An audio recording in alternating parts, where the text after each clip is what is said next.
Pemirsa, masih dalam suasana Hari Kemerdekaan RI ke-77. Pada informasi ini, kami akan mengulas kembali sosok seorang proklamator Indonesia, yaitu Muhammad Hatta atau Bung Hatta. Tim Garuda TV berkesempatan langsung mewawancarai anak kedua dari Bung Hatta, yaitu Gemala Hatta. Informasi ini sekaligus menutup jumpa kita dalam saluran 8 siang kali ini. Saya Ali Zainal beserta kru yang bertugas pamit undur diri. Terima kasih dan berikut informasinya untuk Anda.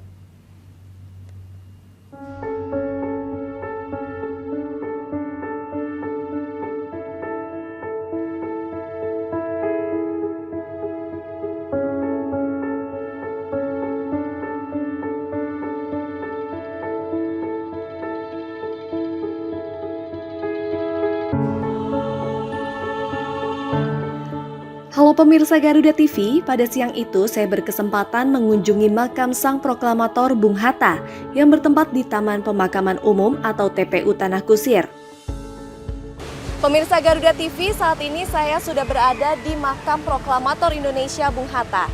Dan bersama saya saat ini sudah ada putri kedua dari Bapak Proklamator Indonesia Bung Hatta, yaitu Ibu Gemala Hatta. Selamat siang, Assalamualaikum. Mari kita masuk. Baik Ibu. Baik, jadi ini adalah makam ayah saya yang baru dirampungkannya itu tentu setelah ayah meninggal. Iya. Jadi waktu tahun 81 kemudian Pak Harto mendesain sendiri bangunan ini. Baik. Jadi dari tanah kosong kemudian ditata. Dan informasinya bangunan ini memiliki banyak makna filosofis Ibu. Betul. Ya. Seperti di bangunan pendukung yang akan kita masuki ini seperti gerbangnya. Iya. Ini sangat kental nuansa dari Sumatera Barat, pada Betul, Sumatera Barat. betul. Yang merupakan tanah kelahiran Ibu ya, dari Bung Hatta ya. Betul. Jadi Bung Hatta lahir 12 Agustus 1902. Pada saat beliau lahir diberi nama oleh kakeknya tapi sudah meninggal lebih dahulu, memberi nama Muhammad Attar. Baik. Attar itu artinya biangnya minyak wangi, essence-nya, supaya anak ini nanti menjadi orang yang baik. Harum. Tapi kemudian seiring dengan berjalannya waktu, kakak kandung beliau itu tidak bisa menyebut Attar. Baik. Jadi tulisan Arab alif ta'ra. Akhirnya disebut Hatta-Hatta. Oh. Jadi akhirnya sampai meninggal disebutnya Muhammad dikenalnya Hatta. sebagai Muhammad Hatta. Iya. Berbagai makna filosofis terdapat pada makam sang proklamator. Gerbang masuk ke area utama pemakaman berbentuk rumah gadang yang merupakan rumah adat Provinsi Sumatera Barat, tempat tanah kelahiran beliau, Bukit Tinggi. Pada gerbang tersebut terdapat tiang yang berjumlah 17. Atap gadangnya ada 8 pucuk, yang berarti tanggal dan bulan kemerdekaan Indonesia. Jumlah gawang yang disambungkan pada area pagar berjumlah 45 buah dan atap gerbang yang terbuat dari sabut kelapa berjumlah 1.900. Sehingga bila digabungkan menjadi 1945 yang merupakan tahun kemerdekaan Indonesia.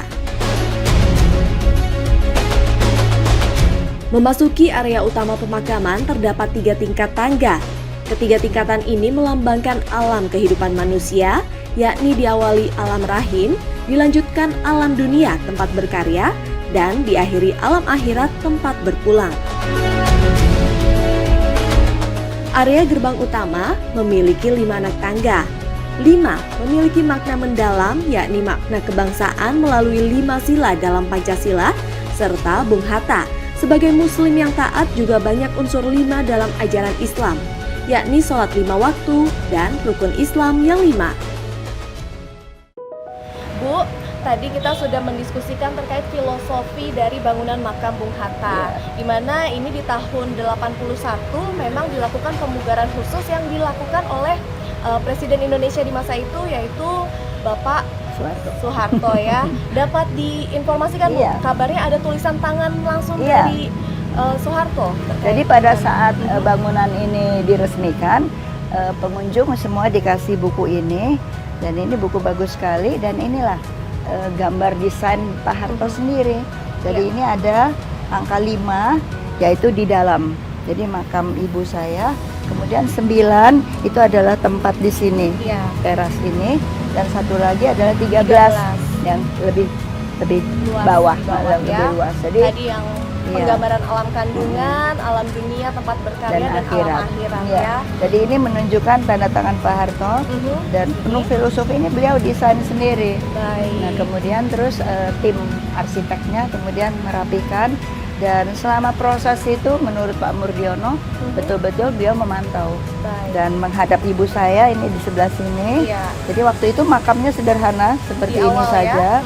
Kemudian setelah dipugar menjadi semacam ini.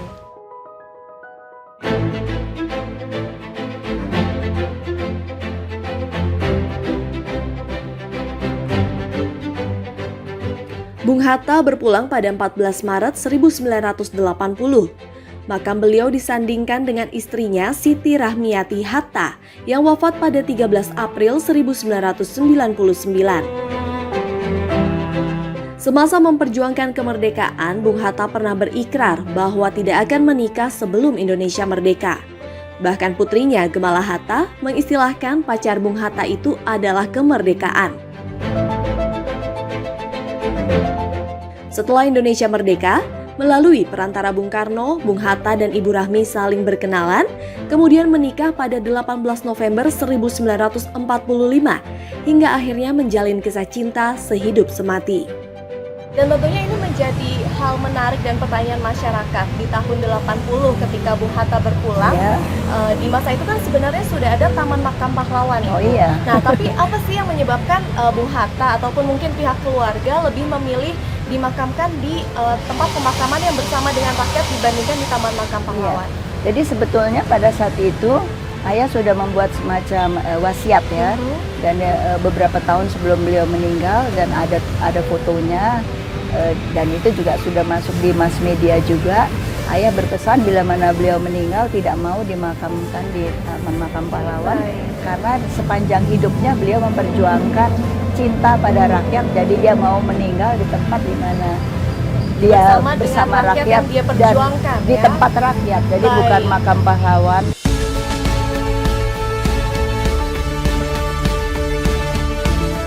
Bung Hatta memang dikenal sebagai pribadi yang fokus dan sangat cinta pada rakyat serta bangsa Indonesia. 120 tahun sejak kelahirannya dan 42 tahun sejak ia tiada, namanya senantiasa harum dan sosok sang proklamator yang sederhana ini selalu dirindukan.